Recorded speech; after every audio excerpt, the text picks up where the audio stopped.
Nagulat naman ako nitong panganay ko dahil biglang pumasok doon sa kwarto ko at sabi niya, Mama, pwede ba akong umorder ng McDonald's? Kaya sabi ko, bakit ka ba nagpapaalam? E di mag-order ka kung anong gusto mo eh. Akala ko kung anong sasabihin, mag-order ng McDonald's na magpapaalam pa ka, Lukring.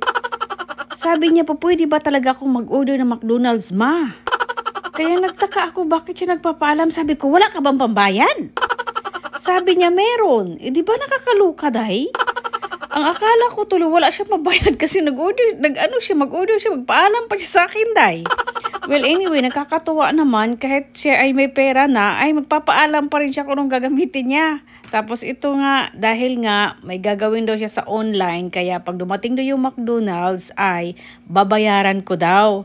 Tapos mga day, itong si Bunso, sabi niya, bakit ang kuya nagbayad ng McDonald's? Dapat daw ako. Ang sabi ko, wala akong pera, kaya binigyan niya ako ng pera ng play money, day, kalukring. Ang sabi niya, marami akong pera, Ma. Pag kailangan mo ng pera, kukuha lang kayo sa wallet ko. Yan lahat ng iyan, day, play money lang. O, di ba? Nakakatuwa talaga yung mga bata. Dahil no, ang isip bata talaga. Ito yung in-order ko dahil yung fish of fillet at saka yung cheeseburger lang naman ang gusto ko dito sa McDonald's. Yung mga bata naman ay walang katapusang happy set kasi may laruan nga.